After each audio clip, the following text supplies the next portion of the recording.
சென்னை கோயம்பேட்டில் பாலியல் வன்கொடுமைக்கு ஆளாக்கப்பட்டதால் 10ஆம் வகுப்பு மாணவி தற்கொலை செய்து கொண்டது தொடர்பாக தனியார் பள்ளி தாளாளர் கைது செய்யப்பட்டுள்ளார்.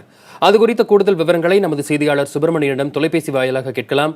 சுப்பிரமணியன், 10ஆம் வகுப்பு மாணவி தற்கொலை சம்பவம் தொடர்பாக பள்ளி தாளாளர் கைது செய்யப்பட்டுள்ளதாக கூறப்படுகிறது. அதன் முழு விவரங்களை சொல்லுங்க.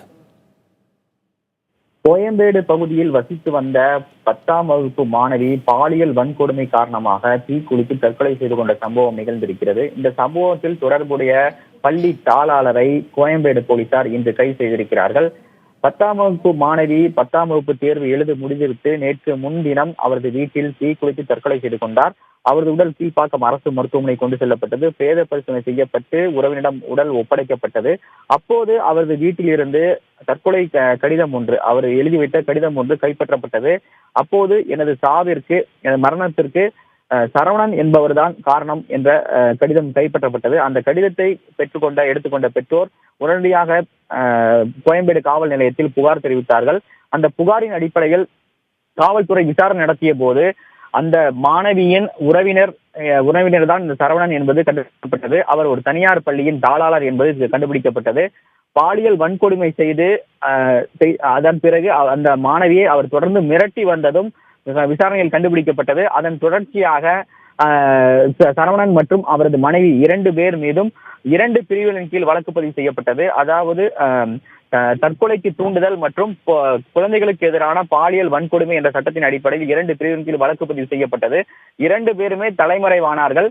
இந்த நிலையில் மதுரவாயல் பகுதியில் வைத்து இன்று காலையில் சரவணனை கோயம்பேடு போலீசார் கைது செய்திருக்கிறார்கள். கைது செய்து தற்போது விசாரணை மேற்கொண்டு வருகிறார்கள்.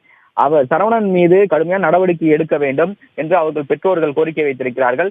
இன்று காலையில் சரவணன் பணிபுரியக்கூடிய அந்த பள்ளியின் முன்பு, தனியார் பள்ளியின் முன்பு பெற்றோர்கள் மற்றும் உறவினர்கள் போராட்டம் நடத்தினார்கள். அந்த போராட்டத்திற்கு பிறகு சரவணன் கைது செய்யப்பட்டிருக்கிறார். தற்போது அவரிடம் விசாரணை நடத்தப்பட்டு வருகிறது. தலைமறைவாக இருக்கக்கூடிய அவரது மனைவியை தற்போது தேடி வருவதாக காவல்துறை தரப்பில் தெரிவிக்கப்பட்டிருக்கிறது. சுப்பிரமணி, கைது செய்யப்பட்ட பள்ளியின் தாளாளர் மீது ஏதேனும் வழக்குகள் பதியப்பட்டு இருக்கிறதா? எப்போது அவரை காவல்துறையினர் நீதிமன்றத்தில் ஆஜர்படுத்த இருக்கிறார்கள்?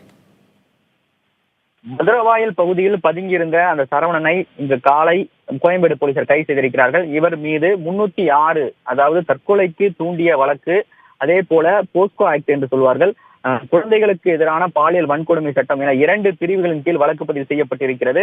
இவர் தலைமறைவானவுடன் இவரை தேடும் பணியில் காவல்துறை தீவிரமாக ஈடுபட்டார்கள்.